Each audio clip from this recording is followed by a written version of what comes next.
Good morning dear students and welcome for today's class. Today we are going to revise the last topic, that is the female reproductive system.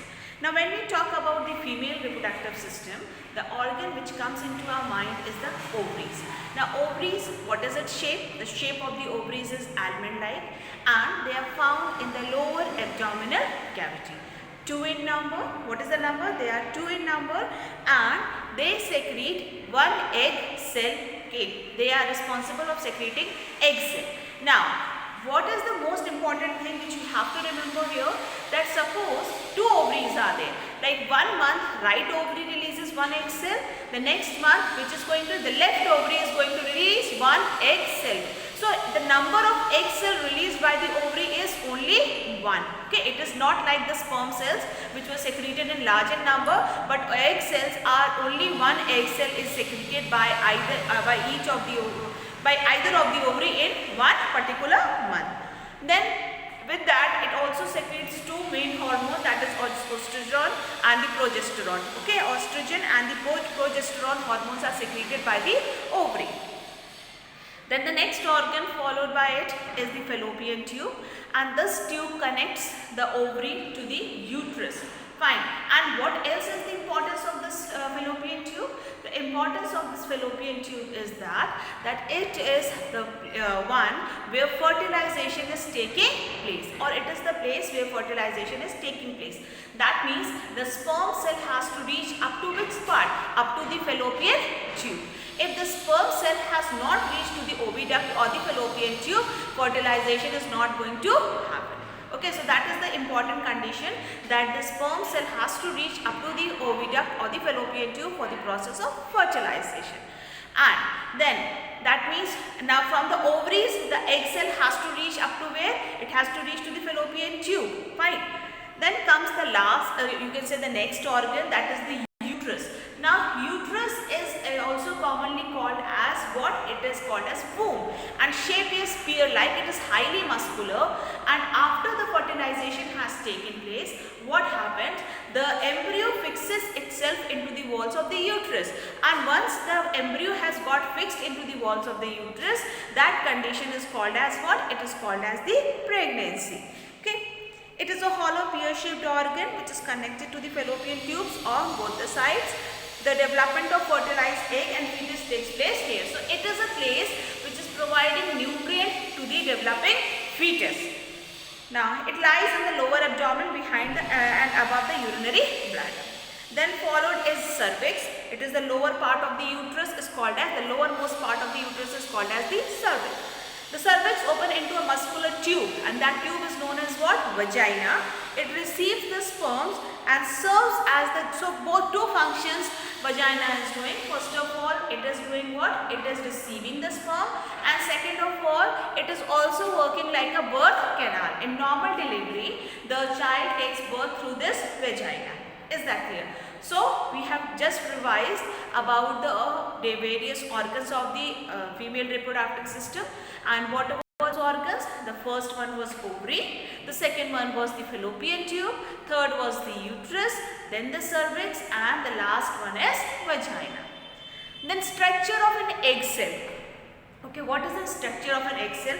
First, you should know that egg cell is being called by 3 different names. We can call it as ova, we can call it as ovum, and we can also refer it as an egg cell. Egg is also known as ovum. It's a single spherical structure. What is the structure? It is round in structure. It contains large quantity of nutrient to provide nutrition to the developing embryo until it starts receiving its nutrition from the mother. So see, when the fertilization has taken place, now fertilization took place where? In the fallopian tube. Now after that zygote formation, it has to come to the uterus to fix itself. Then only it start taking the nutrient from the mother's body. By that time, till the time fertilization is taken and implantation is taking place, there is a gap, and during that gap, how is that fertilized egg getting the nutrient? It is getting the nutrient because of the nutrient present in the egg cell. Is that clear? Now, as I have already informed to you that million of sperm cells attack the egg cell, only one is able to penetrate or break the wall of, suppose this is the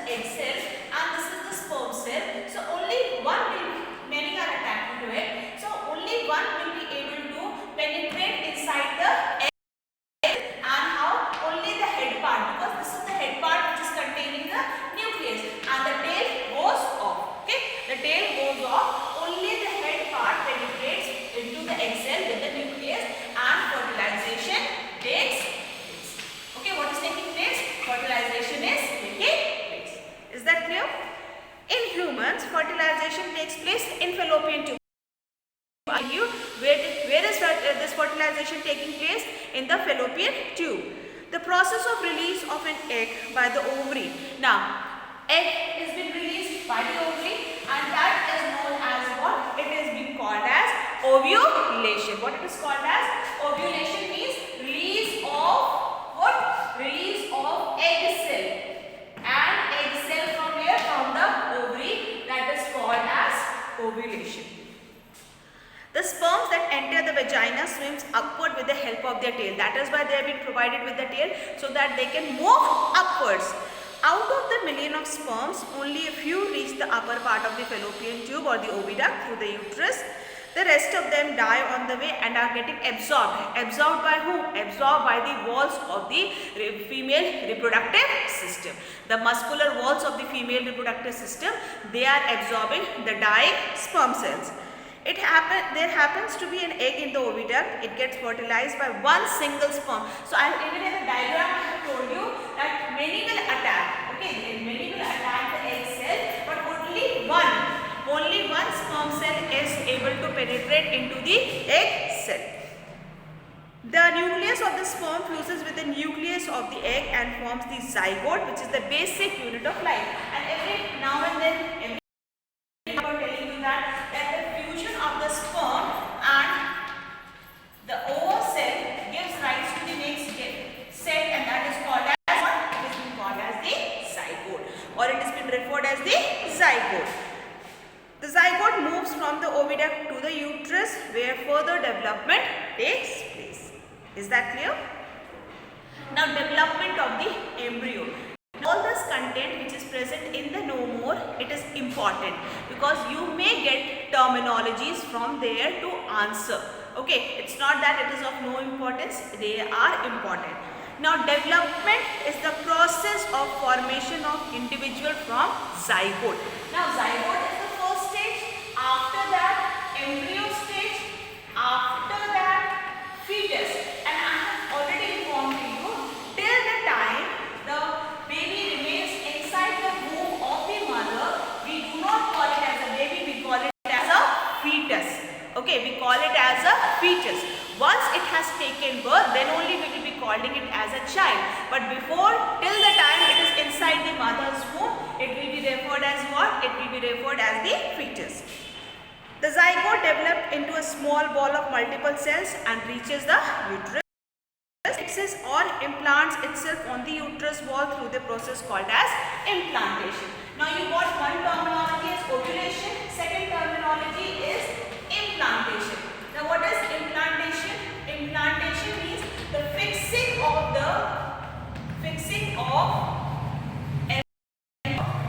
where into the walls of the uterus. Okay, fixing of embryo into the walls of the uterus is being called as what? It is being called as the implantation. And itself then divides and redivides to embryo. During this period, the size, the shape and the function of the cells also change, which leads to the formation of different parts of the body. This whole process is called as cell differentiation. Now, ovulation term, implantation term, and the next terminology is cell differentiation. Means cells are getting differentiated or they are getting grouped together to form different organs of the body. Okay, set of cells form the tissues form the organ. So that differentiation of the cells, that division of the cells is taking place, and that is called as what? It is called as cell differentiation. The embryo is attached to the uterus by a special structure called the placenta. So how is the embryo attached to the uterus? You can say it is attached by the structure called as placenta. Now placenta is you can say the structure which is providing nutrient as well as oxygen to the fetus, which supplies nutrient and oxygen from the mother to the embryo. Wastes and carbon dioxide are also removed through it. However, the blood of the mother and developing embryo never mixes. The cord-like structure called the umbilical cord connects the embryo to the placenta. So, who is connecting? How is that embryo is connected to the placenta? By a cord, and that cord is known as what? Umbilical cord. The embryo is surrounded by amniotic fluid. Now embryo is it is getting surrounded by amniotic fluid, and that amniotic fluid is protecting the growing embryo from all sort of shocks and injuries. It functions like cushions and protects the developing embryo. By the end of the month, all the major organs like hands, legs, heads, eyes and ears are formed in the embryo. So what happens by the end of the 3 months, development has almost taken place. The embryo at this stage, when most of the body parts can be identified, is called as fetus. So as I told you, zygote, the embryo. Now after the 3 months, completion of 3 months, this embryo is referred as what? Fetus. And when do we start referring it as fetus? When most of the organs have got developed. Okay, the time period between fertilization and birth, which will be around 9 months or 36 weeks, is called pregnancy or the gestation period. Okay, so what it is called as? It is being called as pregnancy or the gestation period. So many terminologies are there. Ovulation means release of an egg cell from the ovary. Implantation, fixing of the embryo into the uterus.